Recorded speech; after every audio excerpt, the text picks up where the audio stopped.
Morgan Freeman ni umwe mu bakinnyi ba filime bakomeye cyane ku isi. Azwiho ijwi rikomeye, ituze ndetse n'ubuhanga buhebuje cyane mu gukina. Ni urugero rw'umuntu wigeze gutsinda atinze, ariko agera ku nsinzi mu buryo burambye.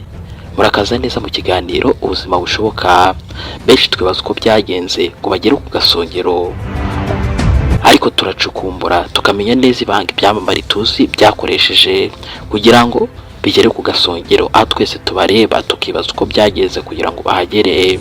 Ni inkuru mpamo mu rugendo rwabo, zigizwe n'ibyiza ndetse n'ibibi, ariko zikaba zararemeye ubuhangange mu ngeri barimo: politike, umuziki, filime, siporo, ubucurabwenge, ubwanditsi, ubukungu ndetse n'ibindi.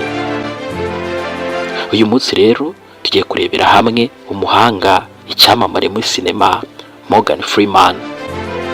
Uyu Morgan Freeman yavutse ku itariki ya 1 Kamena 1937, avukira i Memphis muri leta ya Tennessee muri leta zunze ubumwe za Amerika. Yakuriye mu buzima bugoye mu muryango ukennye, ariko afite inzozi zikomeye. Akiri umwana yakundaga cyane kureba filime, akishimira abakinnyi nka Sidney Poitier. Ibi byamuteye inzozi zo kuba umukinnyi wa filime. Ikintu gitangaje nuko yinjiye mu gukina kubw'impanuka, kubera ko yigeze guhanwa mu ishuri bamutegeka kujya mu irushanwa ryo gukina amakinamico, maze agaragaza impano idasanzwe.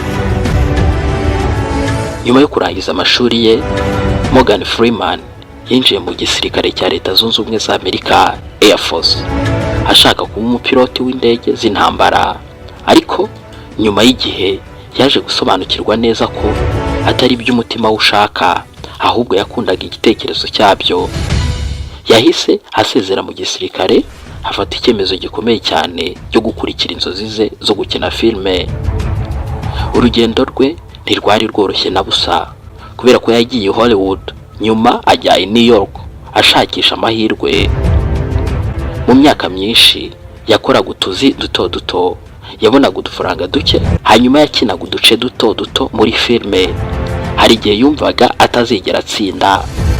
Amahirwe ye yatangiye kugaragara mu 1987, ubwo yakinaga muri filime Street Smart, bituma atangira kumenyekana cyane. Nyuma yaje gukina muri filime zikomeye cyane nka Driving Miss Daisy, The Shawshank Redemption ndetse na C7. Izi filime zamugize umwe mu bakinnyi b'ibihe byose b'ingenzi cyane. Ibyo kuba icyamamare ku isi, uyu Morgan Freeman yaje kuba icyamamare ku rwego rwo hejuru cyane, akina n'uruhare rw'Imana muri filime Bruce Almighty, ndetse agaragara no muri Theology ya The Dark Knight Theology, ndetse agaragara no muri Trilogy ya The Dark Knight Trilogy. Muri 2005 yatsindiye igihembo cya Oscar kubera filime $1 Million Baby. Yanakinnye nka Nelson Mandela muri filime Invictus, agaragaza ubuhanga budasanzwe.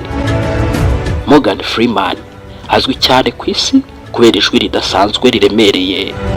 Yakoreshejwe cyane mu kuvuga narration cyangwa se kubara inkuru muri filime. Muri filime nyinshi ndetse n'inyandiko z'amateka, ijwi rye ryarakoreshejwe, bituma aba umwe mu bantu bumvwa cyane ku isi.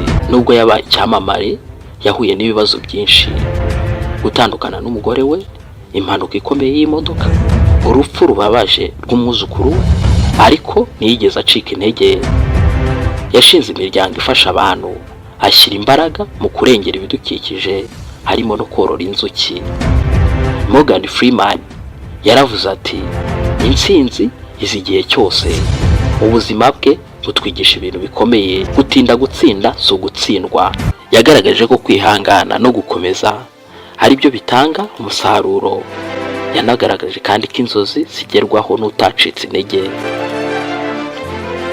Ntabwo twasoza n'amateka ya Morgan Freeman tutavuze ubutumwa ku buzima bushoboka. Inkuru ya Morgan Freeman itwibutsa ko ntacyo bitwaye gutangira uri hasi. Icy'ingenzi no gukomeza ndetse no kwizera urugendo rwawe. ni nahanga nsoreje no mateka ya Morgan Freeman mwakunze cyane muri filme.